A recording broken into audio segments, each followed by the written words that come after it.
And as you saw coming in today, the poster outside, our theme for this semester is Legacies of Colonialism. And I can't think of a better person to have a conversation with today than Sathnam Sanghera, who has dedicated quite a few years to thinking about legacies of colonialism, and particularly the legacies of the British Empire. So I'm really delighted that you get a chance to meet Sathnam today and to join with us in conversation with him. We will be talking about his brand new book, Empireworld, How British Imperialism Shaped the Globe. Many of you have a copy of this book, but in case you don't, we do have a few extra copies in the Kennedy Center main office, and we will give some away today if this conversation really intrigues you and you would like to learn more. It's delightfully readable, very provocative, and uniformly educational. And it's brand new, so we haven't had a lot of chances to talk about it yet, although you've had a chance to think about it for a long time, Sathnam. By way of understanding our book, so every semester we try to find one book that we think will provoke a conversation around the topic of our semester's lecture series. This is not necessarily a book that we endorse or celebrate, although this book has lots to celebrate in it. But it's a book that is intended to trigger conversations around campus and for us to evaluate and to think through and hopefully expand our worldview, which is part of the mission of the Kennedy Center and of BYU as well. So this is the book that we'll be discussing today. Sathnam Sanghera is a distinguished journalist. He writes long-form essays and reflections for the Times of London. He has won many journalistic awards. He has also written many books in different genres. He has written a novel called Marriage Material that is being adapted for the London stage and should hit the London stage this coming summer. He has written a memoir called The Boy with the Top Knot, which has been adapted in a BBC documentary. And more recently, he has written two books that explore the British Empire. The first book, Empireland, won many awards and was a big success that examined the way in which the British Empire has affected contemporary Britain and has shaped society, politics, economics, and other culture in contemporary Britain. And his most recent book, which was released in the United States this spring, Empireworld, How British Imperialism Shaped the Globe, takes that topic and looks at the mirror image of that. So how did the British Empire affect other countries in the world? And he makes a claim which in many contexts would sound audacious, but I think in this context it does not, that you cannot understand the modern world if you do not understand the British Empire. So today we are here to try to understand a little bit more about the British Empire and the legacies of that empire. Sathnam, in the course of his journalistic career, has met all kinds of interesting people. He's been yelled at by Steve Jobs. He has... It's quite a long list. Yeah. Of people being yelled at by Steve Jobs. That's true. Yeah, he's not the only one. Let's put it that way. He's connected with many of the writers that from Britain that you may know, including J.K. Rowling and others. In fact, your interaction with J.K. Rowling was under specific circumstances. Yeah. Yeah. Bizarrely, both of our books were being burnt in India. Yeah. At the same time. That's also remarkable. Yeah. So someday, perhaps your book can also be burned. Just his career has been one of remarkable storytelling. and wonderful research into the way that the world works and the causes and effects of some of the biggest social forces of our time. Please join me in welcoming Sathnam Sanghera to BYU.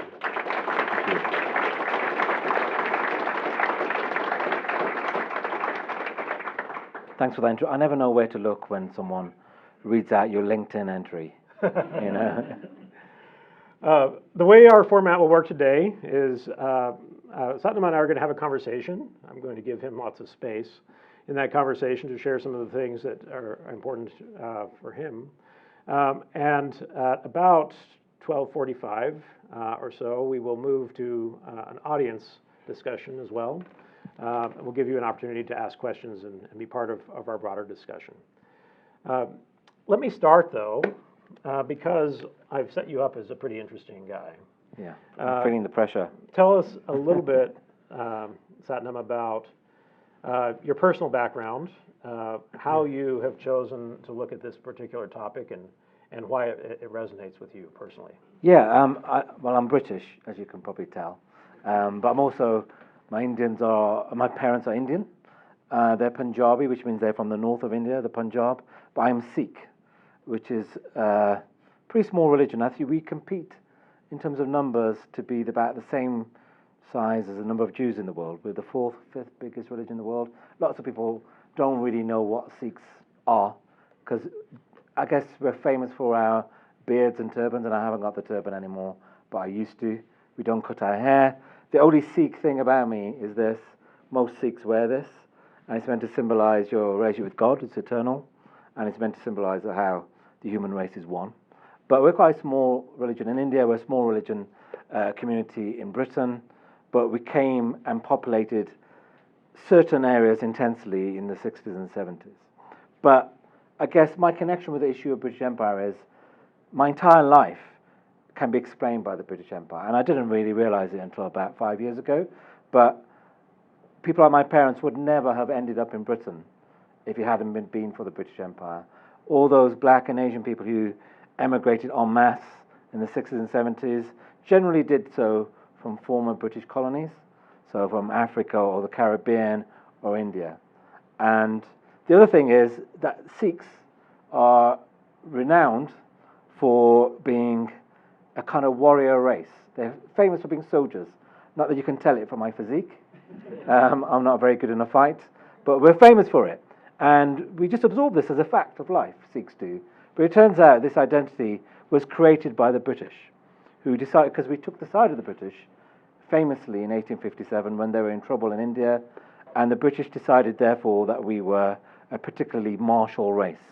They said the same about lots of other people. They said the same about the Highland Scots, the Hausas in West Africa.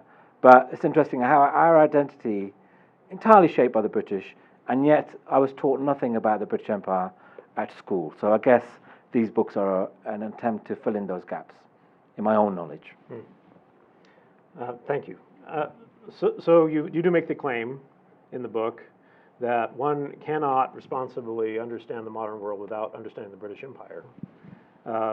Tell us a little bit why you believe that, and maybe at a high level, help us understand why you think the British Empire has shaped the modern world so profoundly. Yeah, I mean, I guess just look at the news today. Israel-Palestine dominating the headlines around the world. That is a situation largely created by the British. Because of the Palestine Mandate in the 1920s, the British inherited that part of the world. And it's a very complicated story, but essentially, and I'm simplifying things, the British promised that part of the world at the same time to the Zionist Jews and to the Arabs in some very unprofessional correspondence. And as a lot of the academics say, I mean, they created the situation for inevitable war. Also, at the moment, we're bombing Yemen. Britain is related to what's happening in Palestine. Guess what? We were bombing Yemen in 1919 for very similar reasons, to protect that sea route. A lot of the geopolitical disputes in the world today can be traced back to the British Empire. For example, Kashmir. Kashmir is probably the second most problematic area in the world after Israel-Palestine, created when Britain basically sold Kashmir, which is a Muslim majority state, to a tyrannical Hindu monarch, again creating the conditions for war. The Sudan, highly unstable, a war zone at the moment. It's civil war a couple of decades ago, entirely created by the way in which Britain set up that country with two groups of people who had very little in common. Similarly, the instability in Nigeria, arguably caused by putting up all these people who had nothing particularly in common and creating these artificial straight borders and creating countries that haven't really existed in culture or in people's minds until the British came around. So there's a lot of geopolitical stuff that can be explained by the British Empire, but also a lot of cultural stuff. If almost everyone in India today drinks tea, it's because of the British. In 1900, almost no one was drinking tea in India. The British decided they could actually make a lot of money from making Indians drink tea, and guess what? They now drink tea. They also are crazy about cricket, as you probably know, a sport that neither you or I have any interest in, but they love it. Australia plays cricket like crazy. That's because of empire, right? Yeah, on it goes. Patterns of tax avoidance. Guess what? A lot of the places where people avoid tax are former British colonies, and they were set up for that reason. Patterns of driving. The reason why so many countries except the Americans drive on the left is because of the British Empire. So there's so many cultural things. The internet, the sea cables that run across the world that power the internet were actually originally laid down by the British because they pioneered telegraphs and telegraph communication. And those routes are the same routes that are followed today for the internet. So much about the world can be explained by this history. So bad borders, culture, language, cuisine. Time zones. Yeah. Greenwich Mean Time, right? Yeah. Museums. We're oriented around that. Museums. The list is extremely long. Your book doesn't explicitly address this, but I suspect you've thought quite a bit about it, which is the British Empire is not the only empire in the world. Absolutely not. There were many land empires. There were many other overseas empires. For a long time, the British Empire was in direct competition with the French Empire.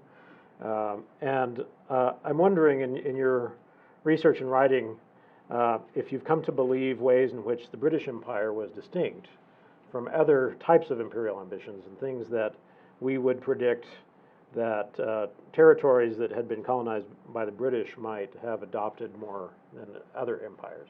Yeah, I mean, it's a very good point, an important point. The British Empire was not the only empire in the world. Empires were the way the world was organized for large parts of history. Even today, I mean, one of the biggest news stories in the world is Russia invading the Ukraine. And that's because it's nostalgic about its own empire, right? It goes on around the world. The Chinese are arguably setting up a new empire through influence in Africa. It's argued that America has an empire. I tend to agree with that. But the British Empire is interesting to me because I'm British and also explains so much about me.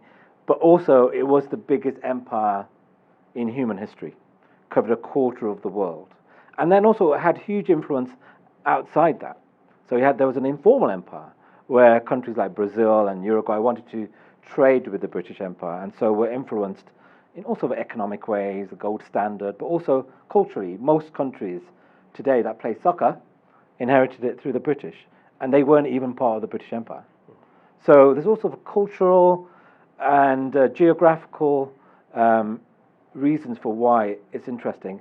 And also it's interesting because it ended relatively recently, like not that long ago. Or some people argue it continues because there are still some British territories around the world, and some people say actually also explains the USA. It's not a theory that's very popular in America, because I think in America you guys quite rightly feel like you got rid of the British, famously, in a famous incident. But I would argue America has been shaped by the British Empire in all sorts of ways, in its obsession with property rights, the way law developed, the way it developed through colonial settlers. Arguably, it developed in the same way as Australia and South Africa. The whole reservation policy, ideas of white supremacy and racism came from other places, not least the British Empire. Yeah. So when the British Empire was at its peak and the British imperialists were defending and expanding and promoting empire, What did they think they were doing? So, in many ways, your book is a reflection that could only be made at this point in history. Yeah. And although there were many people that were critical of the British Empire at the time, throughout its centuries of empire, your lens is somewhat unique because of when you wrote the book. What did the great British imperialists think they were doing to the world? And how right were they and how wrong were they in retrospect? It's a good question. Actually, so, one of your colleagues asked me that question last night, and I actually went home, went to the hotel, and wrote a list of reasons for why the British Empire expanded. And it's quite a list, because this is one of the very unusual things about the British Empire, in that it ended up in all these colonies for different reasons. So it ended up in Australia because it was a good place to get rid of prisoners on the opposite side of the world. It ended up in, what else have we got? We've got the USA. The Pilgrim Fathers arrived because they're being persecuted in Britain. So why not get away? Barbados in the Caribbean. We ended up heavily involved in the Caribbean because it was a good place to make lots and lots of money from sugar production using the enslaved, something that we'd learned from the Dutch and the Spanish. We ended up in Malaya, in modern-day Singapore, because it was a really good place to set up rubber plantations, and it became wildly profitable. We ended up in India because it's where you got spices, textiles. It's just a good place to generally loot. I mean, India was the richest nation in the world when Britain. I think it was responsible for a quarter of global GDP when Britain ended up there. We ended up in Tibet, invading Tibet, purely because we were interested in collecting artifacts, because we didn't know much about Tibet. It was a bit like North Korea now. The British were just interested, so why not invade it and take a lot of their stuff? We ended up trying to invade Afghanistan disastrously, mainly because we had India and we didn't want the Russians, to get involved in India, so we needed a buffer zone. Other reasons, anti-slavery. I mean, Britain was heavily involved in slavery, but then it went around the world trying to abolish slavery, so that was a positive reason why the British spread. There was religion, missionary work, especially in West Africa.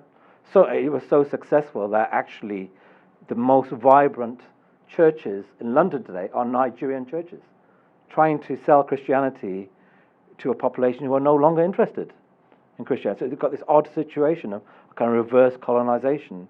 And then you had the so-called civilizing mission, which was very popular in the 19th century amongst imperialists like Rudyard Kipling, the man who wrote the Jungle Book, very famous writer, who believed that actually we should go to places like India and Nigeria and Uganda and Kenya because the British were better people, they were civilized, and they could teach other people how to run countries, how to be moral, how to be civilized.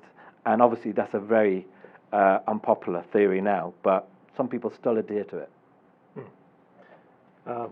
So in some ways, this was an imperialism based on opportunity. Some of it was based on greed. Some of it was based on good intentions of trying to share a particular vision of civilization with those around the world. Some of it was accidental. Yeah. Some of it was just to stop the French and Dutch getting there first. Yeah. Some of it was competitive, right? Yeah. With other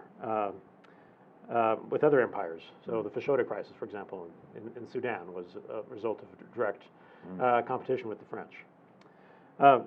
One of the delightful things in your book for me is that as you explore some of these legacies of British imperialism, you often do it on the ground in particular places that you choose to visit and go out and seek people that might help you understand some of those legacies. And for those of you that have not yet had a chance to read the book, there's a chapter that largely focuses on Barbados. There's a chapter that largely focuses on Mauritius. There's a chapter that largely focuses on Nigeria. You've spent a lot of time also thinking about India. So I'm wondering if we could dive into a few of those places. Yeah, the thing is, unlike you, I don't like traveling, so it was hard work for me. I think you've been to 100 countries, right? I went to each one of those countries very reluctantly. Yeah. I like to stay at home. Yeah. But your book would not have been the same. No, and I wouldn't be here, I guess. So let's talk a little bit about what you found in Barbados. Where do we see legacies of Britain in Barbados, also neighboring Jamaica or Trinidad? These are areas that the British had very deep, strong economic interest in. How does that show up today? Yeah, you've got to remember, I mean, the British got involved in the Caribbean way before India and actually way before America. There's an idea that, Britain really valued its American colonies, but actually it valued its Caribbean colonies much more because they were making an absolute fortune from enslaved produced sugar. Fortunes. So much so that until recently, the second richest MP in British Parliament, Richard Drake's fortune came directly from Barbados, whose family still owned the Drake's plantation there. And it's a society entirely created by the British. And there's also cultural stuff there, the education, driving on the left. But the odd thing is when I went there and I went around some former plantation houses, that no one really mentioned slavery. And I found that quite strange. I've done a similar thing in the Deep South, and I wasn't that surprised when slavery wasn't mentioned because there's political reasons for that. And I've done the same thing in Britain, where you go around these stately homes, and slavery doesn't get mentioned very often there. But I was shocked to find it in Barbados because the entire society exists because of slavery. And eventually I lost my temper and asked the guide, who was a young black man, about why he hadn't mentioned slavery or barely mentioned it. And he told me that he'd been told not to mention it because the British tourists coming there didn't want their holiday wrecked, and they were very keen to get to the buffet and the rum tour, and they wanted to marvel at the achievements of their ancestors in building these huge Jacobean houses, but they didn't want to talk about the 3 million enslaved that Britain sent across the Atlantic. And a couple of weeks later, the royal family went to that part of the world, and there was a disastrous royal tour where, I don't know, you read about it in the papers, but Prince William and Kate were pictured touching the fingers of black children through a wire fence. They were pictured standing on the back of a Land Rover waving at the locals, and it seemed very colonial. But actually, there was nothing unusual about that royal tour. It's what they always do on royal tours. But what had happened is that suddenly everyone noticed because of Black Lives Matter, because suddenly we know something about colonialism, and suddenly even the royalist press in Britain was saying, we can't do this anymore. This is embarrassing. So that's what gave me the idea to write a book, because I think there's a gap between the way the world wants to talk about colonialism and Britain's ignorance, because we still don't teach it or talk about it very well. On that point, tell us a little bit about how your work on the British Empire has been received in Britain, because there are lots of passages in the book that allude to the idea that perhaps this is contested history, that perhaps there are many in the UK that feel like you're being exceptionally critical of empire as you write this book. I actually think there are many times when you work very hard to have a very nuanced perspective on particular events. But what's the reception been in Britain, and why? How should we interpret that reception? Yeah, I guess it's been interesting because mostly it's been positive. I mean, the book, 15,000 copies have been sent to schools, and I meet kids all the time who are studying history because they enjoyed the book, and it sold a lot of copies. And I did a TV series about it, but at the same time, a vicious backlash. So actually, I stopped doing events like this because people would just come and shout at me saying I was, overly critical of British Empire, that I should be ashamed for diminishing the reputation of Britain around the world. And it's been quite stressful and quite a lot of hate mail, a couple of stalking situations, and interesting talking to historians who've been writing stuff very similar to me for decades, who've had none of that. And I figured about a year into it, I realized a lot of it's because of my skin color. There's me, and there's another guy called David Olusoga, who's a famous black TV historian who talks about the same things. and he gets death threats. He has a bodyguard at every event he does. And I think there's something deeply triggering for some people about talking about how British Empire wasn't always great when that message is being relayed by people of colour, because I think it affects some people's sense of identity, because for them, being proud of being British means being proud of the history. I think it's a very stupid idea, because what does it mean to be proud of your history? Are you proud of slavery, or are you proud of anti-slavery? Are you proud of all the chaos we called it? Are you proud of the stability that we left in Australia and Canada? It's too complicated to be one thing. It's like saying, I'm proud of the sky. I'm proud of the weather. And also, not least, it's got nothing to do with you. You're not the reason it's cold today. And also, you have nothing to do with the British Empire. But that is the way in which a lot of people feel, and it's also the way in which a lot of newspapers and the media talk about this history. You have the same issues here, I would say. We have issues. It's true. You don't have a lot of patience for people that try to balance the good and the bad, and to try to understand, here are some of the negative legacies of empire, here's the positive legacies of empire. Let's add it all up. Let's try to figure out which of those outweighs the other. And that's been going on in British history for some time. Centuries. I think it goes back to empire. Yeah. And in fact, speaking of the weather, at one point in the book you say that asking whether the British Empire is good or bad is kind of like asking the question, has the weather been good this year? Yeah. Right. Or what's the climate been like over the last 300 years? Yeah.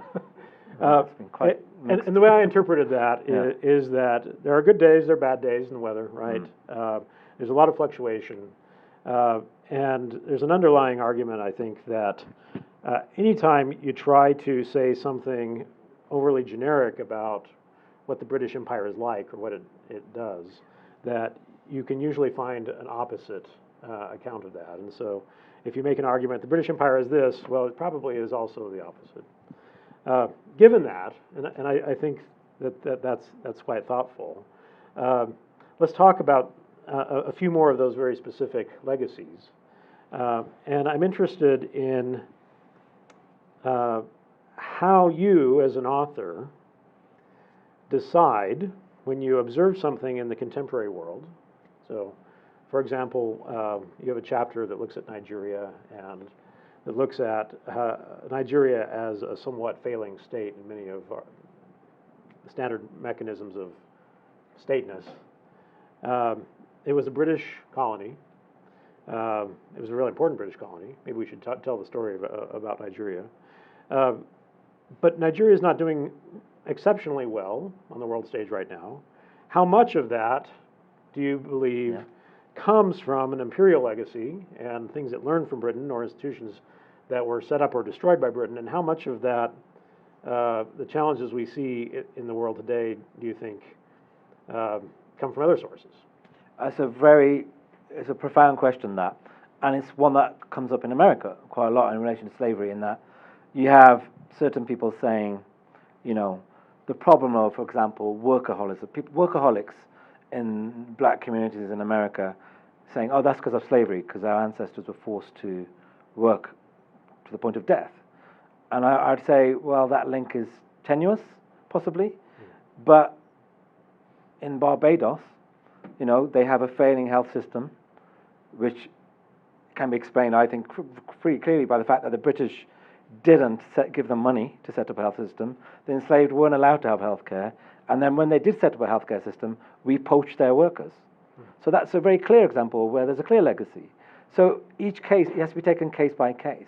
In Nigeria, interestingly, I met a lot of people who didn't want to talk about British Empire because they're so fed up of their politicians. They're saying it's an excuse.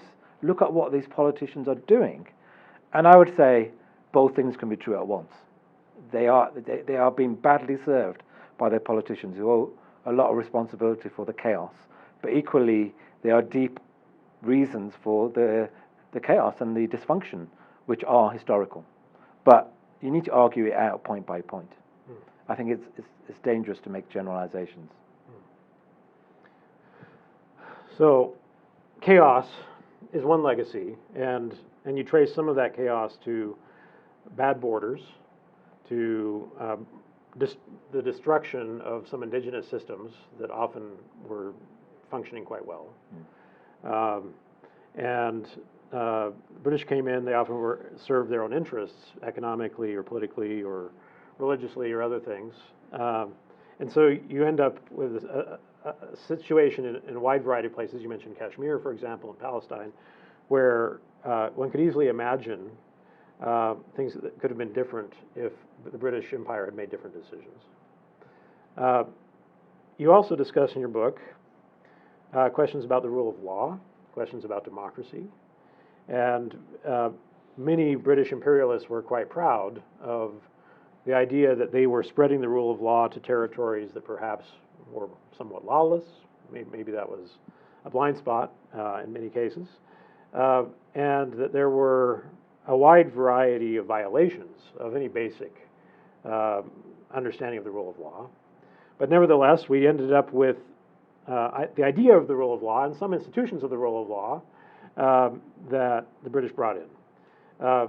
Likewise, you talk a little bit about the Westminster system of government, this idea of parliamentary democracy, this idea of first past the post elections, prime ministers, and you trace, in I think quite a compelling way, that former British colonies are more likely to be democracies and maybe even have sustained democracies over time than many countries that were not colonized by the British. So I'm wondering if you could reflect a little bit on what you see as the mixed legacies regarding the rule of law and of democratic practice that the British have left. Yeah, this is a paradox. It took me a while to get my head around this, in that a lot of countries, when they became independent from the British Empire, adopted a lot of British practices. It's crazy. You'd think you'd want to have nothing to do with it, but the Westminster Constitution became the model for all Australia, Canada, so many. I think Ghana, loads of. Arguably, the United States system has a lot of. You got rid of our the king thing, but some people want that back, right? But so it's a paradox. It's that even when they were trying to be independent, and actually in modern day politicians in India, Modi tries to politicize this because he says that I am the first truly Indian leader. And he says it's not the constitution that we kept, it's because all the post-independence leaders in India were educated in the British education system. And when you think about it, often colonization is not just geographical, legal, democratic, it's psychological as well. So, I can see his argument, though he says some crazy stuff in addition to that. Gandhi had a lot to say about that too. Indeed. Yeah. But I would say the British made sincere efforts to introduce the rule of law. There's some amazing people. One of my favorite characters is Virginia Woolf's grandfather, or great-grandfather. Grandfather. Amazing man, very, very religious. Dedicated his life to abolishing slavery around the world. Never worked on the Sabbath except once, and it was to sign an anti-slavery bill. He once had a cigar. He liked it so much that he never had one ever again. He was so self-denying and earnest. The problem is, these earnest attempts often on the ground were resisted by the British people who were there. There were earnest efforts to introduce the rule of law in India to make sure that Indians and white people in India faced the same justice, but the locals there, the white Britons, rebelled. They didn't want to be judged by Indian judges. And it resulted in the so-called Ilbert Bill crisis, where the British state had to backtrack. They had to withdraw. The British insisted on having their own system of law for themselves. So this is the problem. On the ground, for all the ideals, often it didn't work in practice. And there was a race-based distinction in the way the rule of law was applied in those places. Yeah, absolutely. And this is the thing. We think that nowadays we in America and in Britain and the West are uniquely obsessed with race. They were even more obsessed with race in the 19th century. And you look at the correspondence between Roosevelt and the President of the United States and the Prime Minister of South Africa and Australia, and they are talking about race. They're talking about how to keep out Asian migrants. This is very modern stuff, but it goes back centuries. The so-called White Australia policy. I don't know if you know about that. It was a deliberate policy by the Australian state to keep Australia white, and that was seen as something amazing by people running the United States and South Africa, and they're all learning from each other.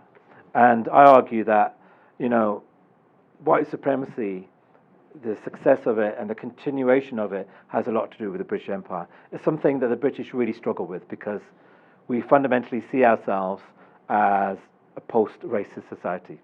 Because we had Rishi Sunak Prime Minister, we beat the evil racist Germans. So how can we be racist? But opposite things can be true at the same time. I think we are a very successful multicultural society, but at the same time, we created a lot of modern ideas of racism and spread them around the world. Let's talk about the United States for a moment. Yeah. So I think there are two conversations that we can have with you about the United States. The first is a legacies conversation. What do you see based on your visits to the United States? And Sathnam was a journalist from the Financial Times in the United States for a while, right? And did some work on the East Coast and in the southern United States. So where do you see the most obvious legacies of empire here? I think that's the first question. The second is, do you see parallels between the America of today and the way that it operates in the world and the British Empire and the way it operates? Absolutely. I guess the most obvious legacy is demographic, in that, the population, the Pilgrim Fathers, had a disproportionate influence in terms of demographics because essentially they arrived, and you guys probably studied this, and the indigenous population died because of the disease they brought with them. And that sort of Yankee population dominated not just demographically but also culturally. Their values became American values. So that's a huge influence. But also, it continued. There's so many Irish people in America. Why is that? It's indirectly because of the empire, because of the Great Potato Famine. And so many people were escaping Ireland that actually Ireland has only just, the Irish population has just caught up to those numbers now. So many people died and left for America, but that was because of the empire, right?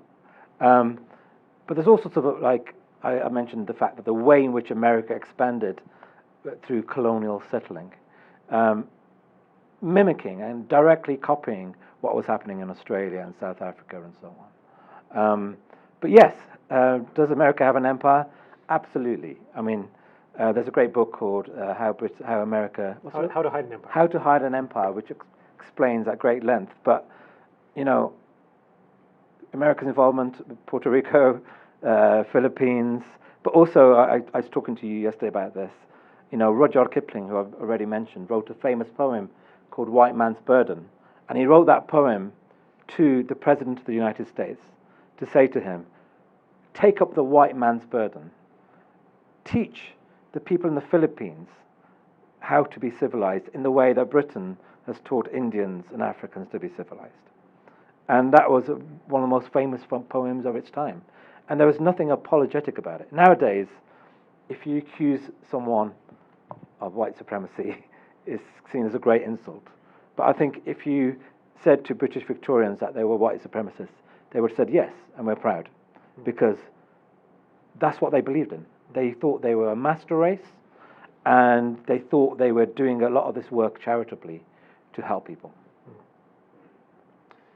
And in fact, one of the legacies of empire that you talk about is that many people in Victorian Britain and later reacted negatively to some of the effects of the empire and formed charitable associations and developmental organizations, and they reacted to the poaching of wildlife with wildlife preserves, and that many of the legacies of empire ultimately become reactions to some of the negative effects that people were observing and become promoted and have become integral parts of British society and American society by extension. Well, arguing is a great British tradition, and anti-imperial. Whatever happened in empire, everything I've mentioned now was being viciously opposed by someone in Britain. Sometimes by the people doing it. So Winston Churchill called the Jallianwala Bagh massacre monstrous, and yet he was a massive colonialist. And I think that anti-imperialism is as proud a British tradition as the opposite. And we forget that. So when people say to me, oh, you're insulting British history, I'm saying I'm just doing actually what a lot of British people were doing at the time. And there were a lot of people outraged what we were doing in America and definitely in India. You know, there were Indian MPs in British Parliament in the 19th century talking about this. And this is history we kind of forget. We tend to think Britain had one position, but no, actually, there's a great word for this, Fissiparus. It's a Jewish friend of mine introduced me to this word. And he said to me, the Jewish community is very Fissiparus. And what it means is it's inclined to split into factions and argue. And the Jews argue a lot, the Sikhs argue a lot, but the British really do argue a lot. And that is part of who we are.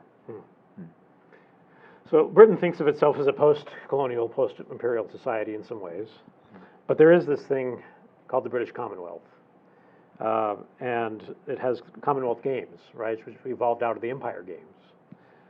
And in the conclusion of your book, you discuss a personal visit to the opening ceremonies of the Commonwealth Games, and use that to think a little bit about what is the future of all of these territories and countries that were connected to the British Empire, and how can they be productive together. Maybe tell us the story about why you were at the Commonwealth. Yeah, I guess I should explain what the Commonwealth is, because I wouldn't be surprised if you don't know what it is, because it is essentially a pointless organization. It was a club set up by Britain of former imperial states who'd left the empire as a way of kind of keeping up relations. Famously, when India joined, the Prime Minister of India, Nehru, argued with his colleagues he said, we should join because it's a meaningless institution. So it doesn't matter if we're a member or not. And nowadays it's even more confusing because a lot of members of the Commonwealth weren't even a member of the Commonwealth. So the Rwanda is a member of the Commonwealth, never part of the British Empire. And my friend John Oliver famously described the Commonwealth Games, which happen every 4 years, 2 years after the Olympics, as a off-Broadway Olympics. You know, and the Commonwealth are struggling to find anyone to put on the next Commonwealth Games. But in spite of all of that, I found myself quite moved in Birmingham when I went to watch the Commonwealth Games, because Birmingham is a city, you know, you probably know about it because Donald Trump claimed that you couldn't go out at night because there's so many immigrants marauding that city. It's my hometown, so it's not true. But also, the multiculturalism of Birmingham exists because of the empire. To have the Commonwealth Games there actually made sense. You're linking two bits of history, and for me, the Commonwealth could actually serve a purpose, because you've got all these countries that want to talk about the history, want to talk about reparations, they want to talk about the legacies of empire, they want to talk about the stuff we're talking about here, and you've got a British state and a British monarch at the top of it who doesn't want to talk about it. But it could be a great forum to kind of have post-colonial truth and reconciliation. And weirdly, it might happen because the three leaders up to lead the Commonwealth, who are from Africa or Guyana, all of them believe in reparations, and they all want to talk about it. Unfortunately, King Charles doesn't, so it's going to be awkward. But it's going to happen.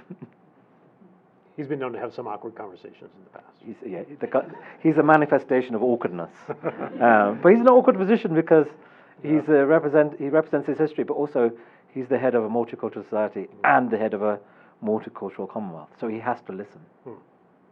Well, one of the things that I love about the conclusion to your book is a real call for the participants that are affected by empire in all kinds of ways to be engaged in dialogue and to better understand what we've experienced, right, as part of these legacies, depending on where we grew up and how they've affected us in positive and sometimes negative ways. So let's engage in that dialogue. We will go until 1 o'clock, and we encourage you to ask questions that you have. We've got a couple of folks with microphones they can bring to you, so you don't have to travel as you do this. And we recognize also that some of you may have 1 o'clock classes and may need to leave a little bit early. You can do that if you need to do that. And what we'll do is we'll invite you to raise your hand if you have a question for our guest. And Sathnam will have you call on the folks you want to call on. If you could wait for the microphone and then stand and tell us your name. If you're a student or a faculty member, tell us what department you're in or what you study, and we'll go from there. Thank you. Go for it. Oh, pick one. Let's go from the back to the front. Young lady there. Hi, Hello. my name is Tegan, and I'm a psychology major and minoring in global women's studies. And you mentioned that you wrote this book a lot for the reason to teach like students about the British Empire and like that heritage and everything. What do you want to be like the main takeaway from students, especially like younger students approaching like a very like critical time period in their life? And like additionally, what do you wish like you would have known about the British Empire and your heritage growing up? Thank you for that question. I'm going to repeat something I said to you, a couple of the students here, and probably to you earlier, a couple of days ago, but I think there's an important life lesson in this history, in that what it teaches you is that opposite things can be true at the same time. And I wish I knew that at your age, because there's a tendency in the world, especially with social media and politics and media in general, to simplify everything, or to only be in your own echo chamber, to hear just one point of view. But almost anything you say about the British Empire, the opposite is true to some degree too. But I think the same is true of human beings, in that whatever you say of you can say the opposite to some degree. I mean, you know, you seem to be someone who's probably introverted, but yet you can do this, right? And you can probably say the same for your parents, but I also think that's a powerful concept with which to approach life and history and politics. Nuance and contradictions are part of the human condition. And I think if we approached situations like Israel-Palestine through that prism, you might get to a solution. The problem is no one wants to hear the opposite. They just want to hear their own version of the truth reflected back at them. So I think, yeah, that's the one thing I wish I knew. In terms of what I wish I knew at your age, in terms of this history, I mean, I was never taught about the millions of black and Asian soldiers who had fought in both world wars. You know, I sat through many Remembrance Day services at school. No one mentioned it. And that is part of Britain's national narrative. It's also part of America's narrative. And I think it would have changed the way I feel about a lot of things to know that my people were heavily involved in the national story. Yeah. Thank you for your question. I think we had a question at the front, unless you've lost interest. No. I'm Emma Taylor. I study editing and publishing. So missionary work is a big part of Latter-day Saint culture, and I've heard some takes that it is a part of modern day colonialism, and I was wondering if you had any opinions or observations about that. Yeah, I mean, missionary work was a central part of the British Empire at one point, but it was also resisted. This is the way opposite things can be true at the same time. In India, the British people who were there didn't want the missionaries to come because they were doing all right, they were making a lot of money, and they knew that religion was quite a big issue in India, and they were worried that these missionaries would come and cause chaos and possibly start wars. So they were very resistant. But then, as time went by, the Victorians got more and more into the idea that they were the master race and they knew how to run things, and missionary work became part of the civilizing mission, and the idea that people were spreading Christianity was a big part of the 19th century British imperial mission. But as I mentioned earlier, you now end up with a very curious situation where you've got millions of people converted, by the British to Christianity across Africa. And actually, in response to that, a lot of people converted to Islam, which is another weird legacy of the British Empire, because Africans saw Christianity as being more complicated than converted to Islam allowed you to keep multiple wives and all this stuff, and keep hold of some of your traditions. Anyway, so you have all these Christians then coming to Britain. And now the most vibrant part of the Church of England are African churches. I think something similar is happening in the Mormon church in that you've got a very vibrant African... In the UK, yeah. In the UK. And so I think when you're doing your work, you should remember the deep history. But also, a lot of us, I write about this in my new book, a lot of British charitable work goes back to that. So charities like Christian Aid, Save the Children, Band-Aid, Live Aid, you know, a lot of those traditions go straight back to the 19th century missionary work. And you've got to remember that the locals often had very complicated feelings about that work. They didn't always embrace it. Sometimes they did, sometimes they didn't. Thank you for your question. Go ahead. Let's go for both of you too. Yeah. Hi, my name is Anne. I'm studying political science and women's studies. So you had mentioned that kind of talking about the reaction to your book in Britain is that a lot of British people struggle with it because for them being patriotic means being proud of British history.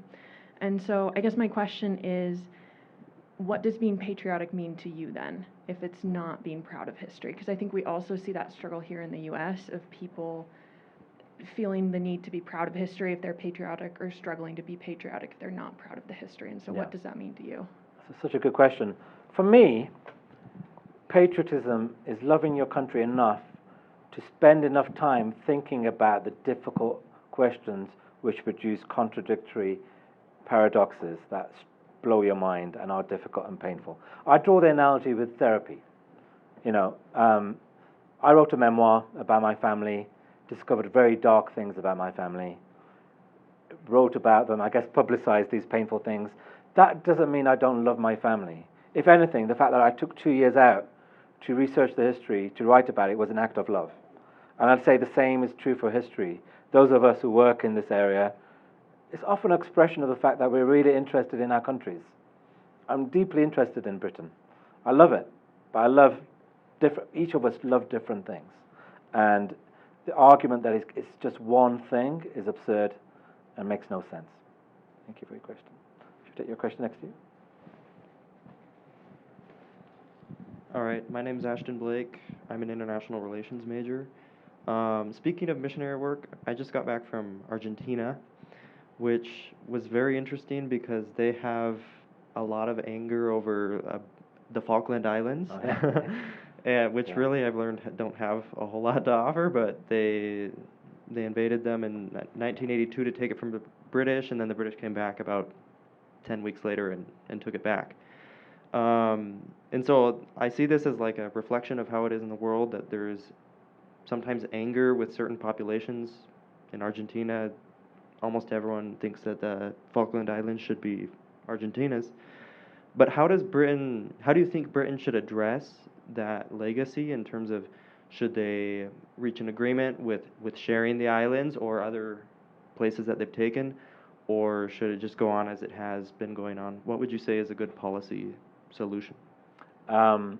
Interesting. Is that why you've got a tan? Is it Argentinian tan? Or it's probably a Utah tan. Yeah, I would say actually the way Britain approaches this at the moment is the only way you can approach it as a democracy. You've got to say, ask the locals, what do they want? I mean, if you either believe in democracy or you don't. But it does lead to awkward encounters, situations like the Falkland Islands. I think, frankly, economically, Britain would quite like to be rid of the Falkland. It's a long way, it's expensive, it's awkward. It'd be easier to get rid of it, but you've got to listen to the people there. But there's contradictory legacies, because Hong Kong, for example, you know, there's actually a lot of nostalgia for the British Empire in Hong Kong, because compared to the Chinese government, the locals there probably had it much better. Or they say they had it much better under the British. But also it's created this weird narrative that the British somehow wanted to give them democracy when no efforts were made to give them democracy.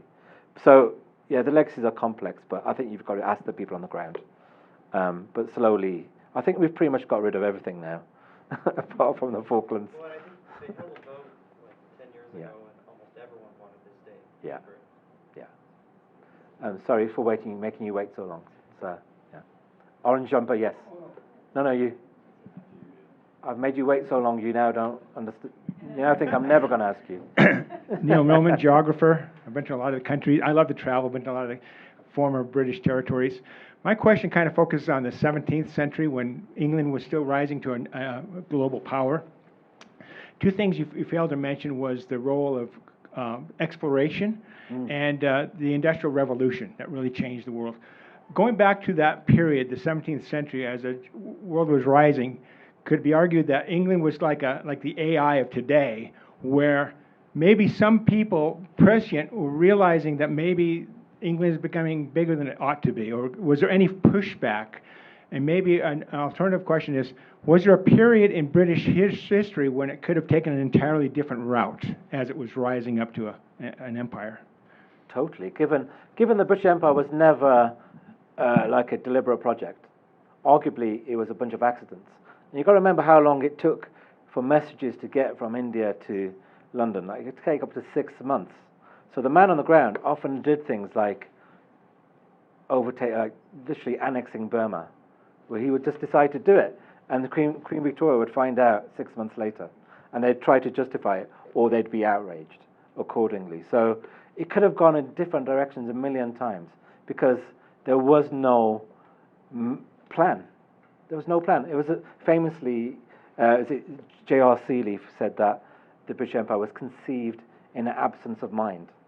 In that it kind of happened because the people on the ground did it. But interesting, one imperial legacy, you just reminded Mark, you said you're a geographer. Geography is a legacy of the empire, you know. Geography came up as an academic subject because the British wanted to measure their empire. And actually, history as an academic subject came much later. If you learned about the British Empire in the 19th century, you learned about it through geography rather than history. So it's interesting how even our academic subjects are imperial legacies. And another weird thing I discovered recently is that Shakespeare was taught first in India. And afterwards, the teaching materials were imported back into Britain because English was not a subject. You don't study it. Why would you study English? It's like you're studying American, you know? It's like, it makes no sense. You study the classics, you study Latin and geography. So, yeah, there's all sorts of crazy legacies like that. Thank you so much for your questions. We've come to the end of our time. If you do have additional questions you didn't get a chance to ask, feel free to come up after our lecture. But please join me in giving Sathnam a big round of applause. Thank you.